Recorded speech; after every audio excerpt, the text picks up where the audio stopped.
是赵少康，欢迎你来到少康战情室。我们现场特别来宾，沈富雄委员、吴征发言人、殷乃金小姐、林玉芳委员、游淑慧议员、唐湘龙先生。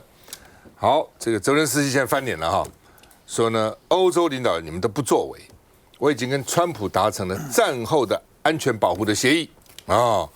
那而且呢，马上乌克兰、美国、俄罗斯要在阿拉伯联合大公国举行三方会晤，没有欧盟哦，我们自己谈了哦。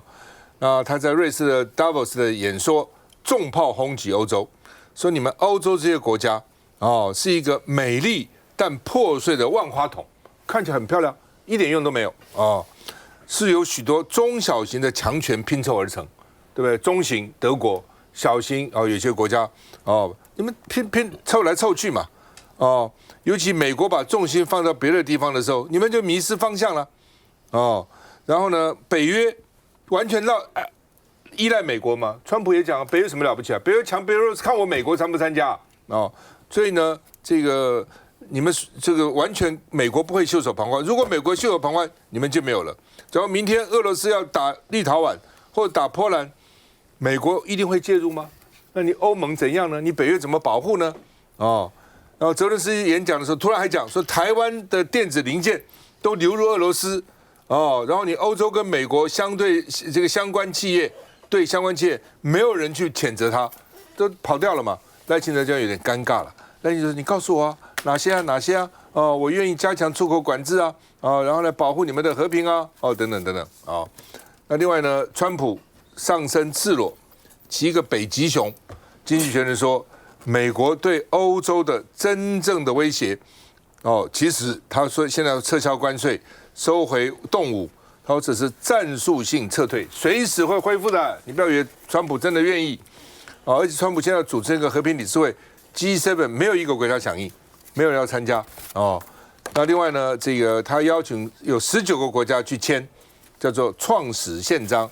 这19个国家呢，有一半是刚刚被美国限制移民签证的，所以移民我都不给你，表示这个国家多落后、多无聊，然后多么多的难民，多么多的人想到美国来享受我们的社会福利，哦，因为其他大国响应他的不多，哦，所以呢，G7都不去嘛，哦，中国现在没去嘛，啊，那另外他本来对加拿大有邀请的，现在把它收回，还写给他的总理 Dear Prime Minister Carney 哦，说呢撤回对你的邀请。不要邀请你了。那加拿大现在已经在演习了，美国如果打他怎么办？哦，怎么样？到最后实在不行，要组成游击队上山打游击哦，对抗美国哦。加拿大从来没想到有一天他的最大敌人居然是美国哈。那和平理事会的宗旨好像让川普接管全世界的秩序，而且呢，他们现在有点担心，说呢取代联合国的安全理事会啊。那他今天也退出了 WHO 世界卫生组织，欠了82亿元的会费也不结了，不给你了，我根本退出。他去年就申请了，申请有1年以后才正式退出，昨天已经正式退出了。我们看一下，美国总统川普在达沃斯世界经济论坛上与乌克兰总统泽伦斯基会谈，一结束就被媒体团团包围。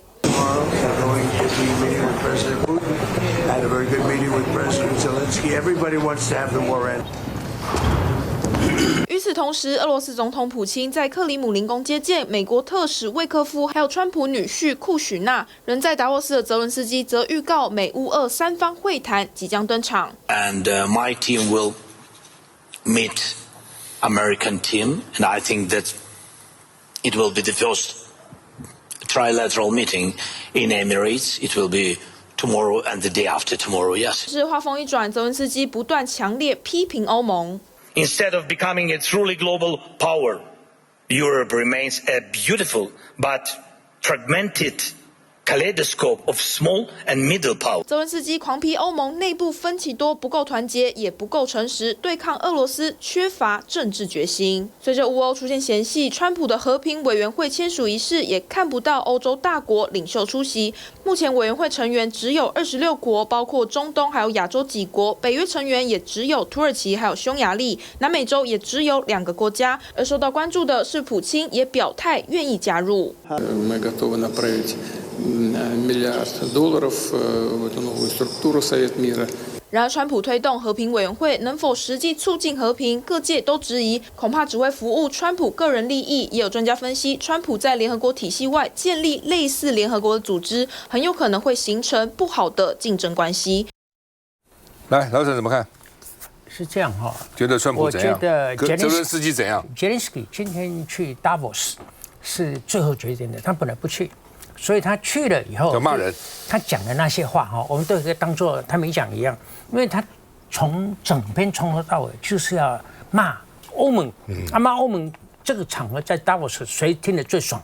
就川普嘛，因为川普正在跟欧盟斗，你骂欧盟，你就是讨好川普，这种人哈是投机主义者，你根本你要想想这仗是怎么开始的。那欧盟有没有尽力？欧盟本来就手中没有什么力量啊，所以呢，你现在骂这个白骂，还带来一笔骂台湾，我们的总统还很紧张，这个有什么稀奇啊？我们的电子器材流入俄国的武器里头啊，这干脆很清楚的一个很简单的一个走私案嘛。对不对？就查查走私就好了，没什么了不起。这个意识形态跟敌我要什么分，一点关系都没有。不过今天哈，我跟你讲，在我长篇大论之前没有了，我吓你，我简短讲，在我们定调这个川普之前，川普在达沃斯啊，我要定调，大家全国居民同胞们大家听好，这个是川普2.0版川普的第2年开始的一个强弩之末，他就是狂徒末日，落日残花，他从此啊就一路衰败。所以我觉得我们要先讲格陵兰呢，还是要先讲加沙走廊的和平这个 board 这个理事会？我觉得我们先要讲格陵兰。我跟你讲格陵兰川普是一点都不怕欧盟，因为他晓得啊，你们是软的。欧盟真的是软趴趴，但是软的好像还有一点道理，软的好像让川普还有一点顾忌，所以川普后来屈服了。那欧盟呢，本来是很怕川普的硬的，川普真的硬起来，那白讲欧盟还一点办法都没有。没想到这个欧盟的软，竟然使川普不敢硬。但是川普的不敢硬，当然跟欧盟的考虑的要打击啊、要报复的手段有关系。但主要是川普面对的是这个左右夹攻、内外相逼，而且股债两个都崩盘。最重要是这个了，股债都崩了，股债一起崩大跌了。这让他吓坏了，他家族损失多少钱？而且这个是 It's just the beginning 啊，川普你听不懂中文的话，我讲英文 ，It's just the beginning 你快完蛋了。你快完蛋了！你的国内经济会崩盘，民怨连共和党的人都不太听你的话了，而且他们不听你的话，都还可以讲出一篇道理，而且那些道理还不是很激昂偏颇的意识形态的言论，所以你开始在戏啊！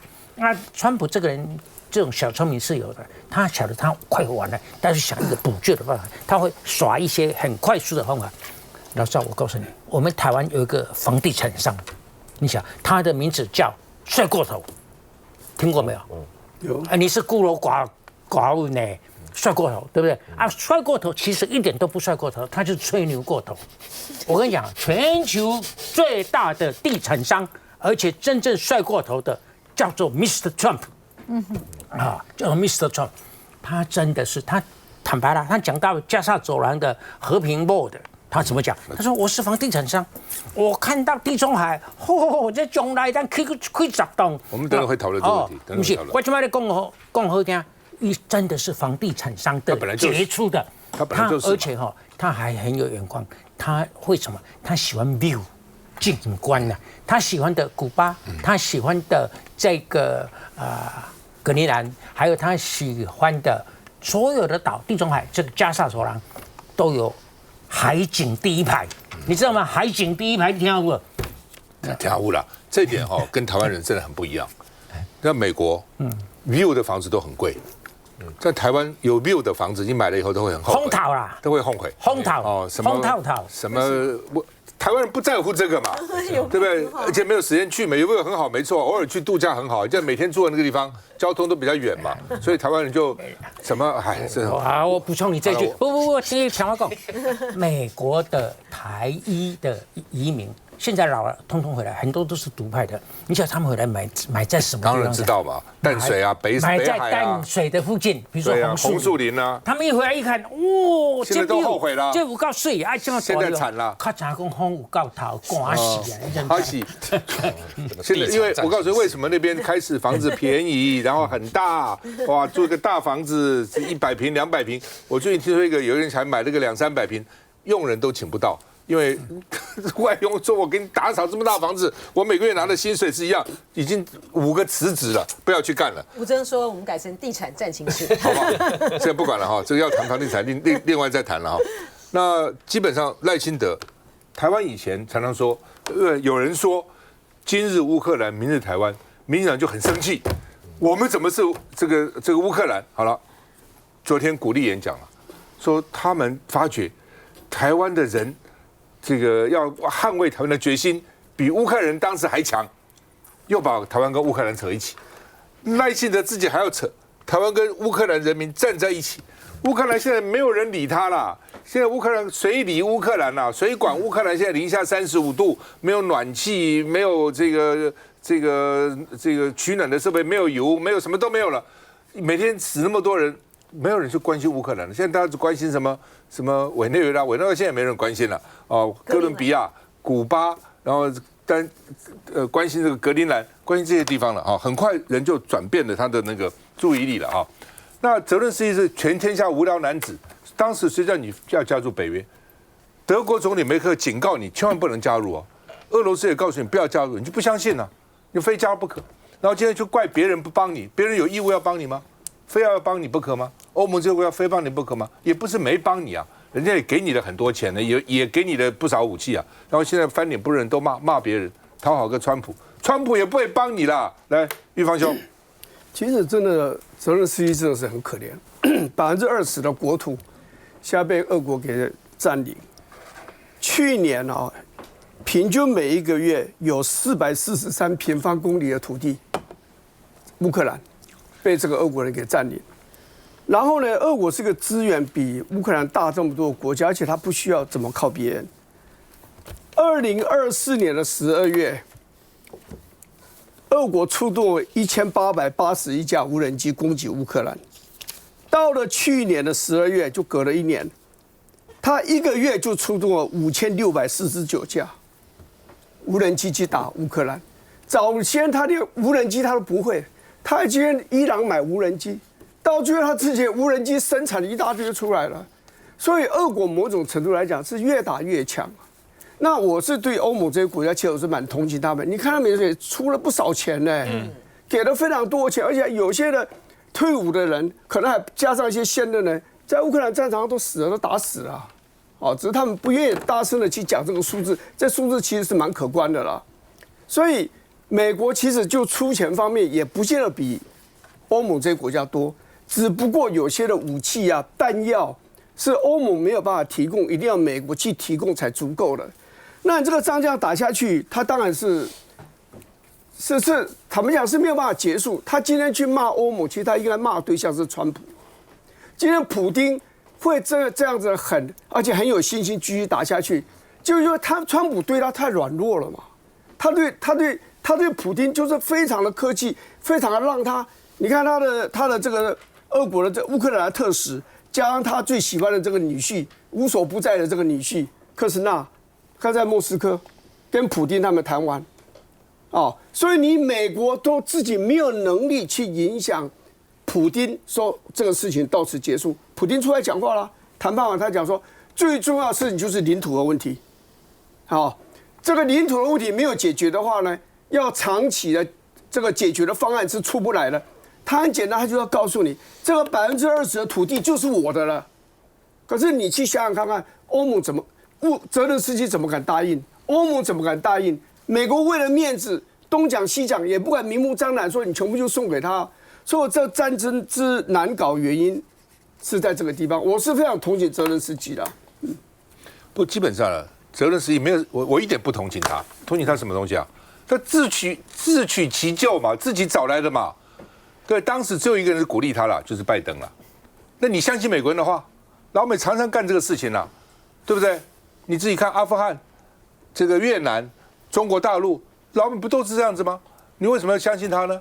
拜登鼓励你就去了，然后现在川普说我不要啊，不认这个账啊，怪谁？你怪川普，你也很难怪他，你怪欧盟也不能怪你自己嘛，你怪谁？你当时要做好判断呢，你怎么会想到结果是这样呢？本来美国人就是不可信的，对不对？你相信他们，然后现在人家不帮你了，人家有义务要帮你吗？有跟你签什么约说将来非要帮你不可吗？没有嘛。那些你怪骂人骂什么人？骂你自己啦。休息再回来。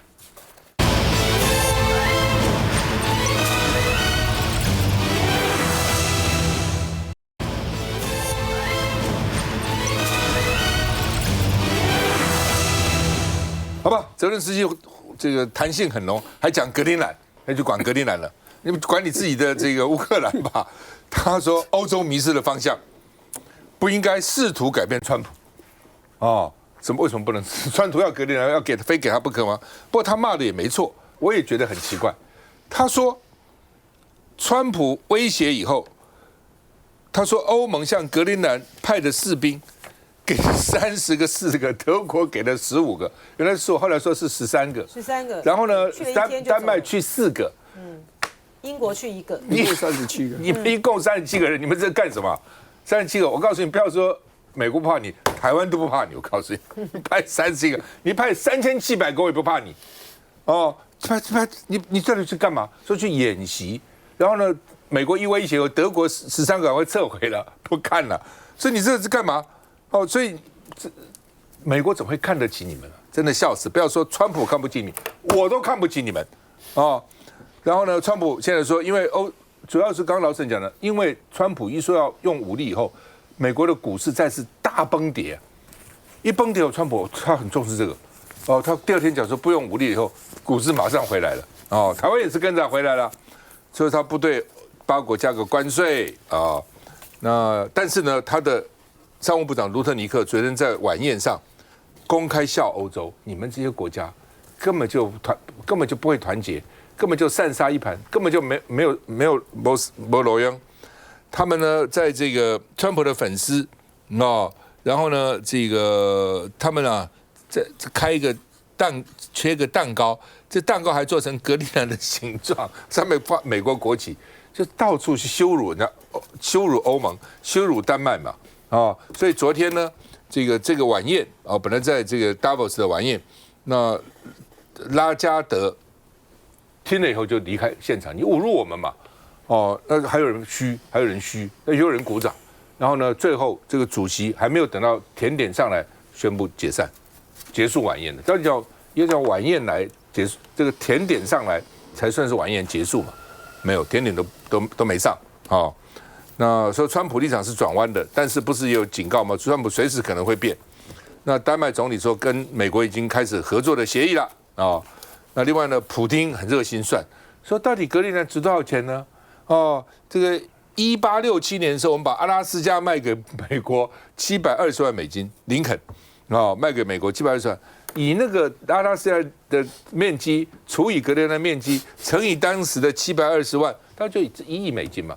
用黄金算，黄金有涨啊，也不过就是10亿美金嘛。所以第一个，川普拜登要撇清，他不在乎格陵兰，因为越在乎美国就是你看看，俄罗快把它拿去嘛。说我不在乎，假装不在乎。第二个呢，你美国要出什么50-60亿，一个人发个什么10万美金，太多了啦，10亿就够了。昨天还传出消息，川普预备给每个人3000万台币，就是100万美金也没多少钱嘛。100万美金也不就500-600亿美金啊，有什么了不起那另外呢，现在就转向伊朗了，所有跟伊朗有贸易往的国家要加征你25%的关税，25%的关税而且美国的舰队林肯号什么都已经往这个是比林肯号向这个伊朗去走了，航空母舰呢，说你们如果敢处决当时那些抗议人士，我就会打击你们另外老沈刚刚有兴趣了。川普公布新加沙的重建计划，要盖180栋摩天大楼，你看没有，在那个地中海旁边，而且呢要打造滨海观光区。哇，川普原来就说这个地方太好了，靠近地中海，多好看的个景色啊，对不对？打仗多可怜啊！我们把它做成观光区，我也去投资，美国也去投资，大家都赚钱。我们看一下。You're about 99 years, 50 years. It's forever. 没有时间期限，是川普与欧洲正在谈判的格陵兰协议。美国要取得全面军事进入权，在岛上部署精琼飞弹防御系统。So we're going to not have to pay anything other than the fact that we are building the Golden Dome, and the Golden Dome is going to be something that's going to be very amazing. It'll be Israel times probably 100. 精琼飞弹防御系统得耗资1750亿美元，能拦截世界各地甚至外太空发射的飞弹。不过，《每日邮报》曝光川普另一个终极协议，只要格陵兰5.7万岛民公投超过60%同意加入美国，就每人发100万美元。换言之，美国只要砸570亿美元，约1.8兆台币，就能买下有战略地位的全球最大岛屿，而这笔金额只是美军8000亿国防支出的零头。 It's hard to understand that he's an actual adult. He acts crazy like a little baby. 格陵兰人不相信川普，虽然承诺不动武可以松一口气，欧洲领袖们仍在布鲁塞尔召开紧急会议。We have collectively underinvested in the Arctic and Arctic security, so now it's high time to step up and to build on what we already achieved. 在川普的压力下，欧洲开始正视北极安全。来，向龙，泽连斯基只是因为今年的 Davos 的重点完全不在乌克兰上面，他不是 Davos 的议程，所以他本来不用去也没关系。其他的领袖的发言也几乎跟乌克兰没有关系。当年多捧他，对，当年你还记得主要就是谈他，当年就是请他专门来，然后呢全场的起立鼓掌，英雄，然后呢捐钱。今年他不是重点，所以他本来并没有想要来。那今年他来的时候，他会闻到的整个的 Davos 的现场，前所未有的都是欧洲的焦虑感。你看到中国大陆派的是何立峰，换到中国大陆仍然认为呢 ，Davos 因为中国自己有夏季达沃斯，所以说中国对达沃斯是很熟悉的。中国呢派何立峰负责经贸事务的副总理，就是他认为这就是一个以经贸呢为主体、全球议题为主体的会议，所以中国并没有做太政治性的处理，发言呢也都中规中矩。可是你看到那个会场当中浓浓的欧洲焦虑感，那泽连斯基在干什么？泽连斯基第一个，因为这个场子根本就不是他的场子，所以他必须把他声量放得很大，否则他讲了什么根本没有媒体会去处理，所以他就开地图炮。就大家呢都打一遍的两个目的，第一个当然是让对川普表忠心。泽连斯基的政治生命也已经到了尾声了，不管接下去呢乌克兰问题怎么处理，他也到了尾声，他需要有人保护他。那因此再加上呢，乌克兰已经承诺把他的矿产当中呢绝大部分呢都要交给美国处理，美国当然会保护他，美国是在保护他的资产，而不是在保护乌克兰。好，那泽连斯基呢，既要自保，又要放大声量，让他这一次的达沃斯论坛呢不虚此行。所以你听到他的声音，台湾也不用太在乎呢这些声音。其实他对台湾没有那么大的兴趣了。今天呢，乌克兰和俄罗斯的之间的冲突，最后的收场跟台湾呢是没有什么直接关联。为什么立法院找赖清德不去？他泽连斯基随便讲一句话，他还要回应他不回应也无所谓啊。泽连斯基因为他只是带到台湾而已啊。对啊，所以对于，而且你看他在点名的时候呢，台湾是摆后面的，所以对赖清德来讲，我觉得赖清德其实当然简单回应就好了，并不需要呢太把他呢当一回事情。那现在问题在于，就是说，川普对于欧洲所做的事情，刚刚两位讲的完全同意了，就是如果不是川普讲完，而整个的欧洲呢开始准备呢用用经贸为手段作为报复工具，而导致星期二的市场的大跌。股汇在三杀，而且不是只有美国，连日本，因为日本也跟着日本刚好也是它利率提高了，所以那个债券也大跌了。那因为日本本来就是呢西方资本主义体系的水龙头，那当日本都出问题，两个市场都股汇在三杀，只要再多杀一天，这个市场就崩盘。所以呢，他必须要在赶着呢到达沃斯论坛，你看得出来，当天达沃斯论坛，川普的讲话有点语无伦次，气势全无，就他必须要把话收回来。如果他继续加码，维持那个调子，当天晚上整个的美国资本市场一开盘之后，继续呢杀给你看，黄金都已经快要1盎司到$5000了，就川普讲完话了之后，马上呢就上去啊。好，所以呢他必须要呢收敛呢他自己。那台湾，你知道现在黄金多少钱？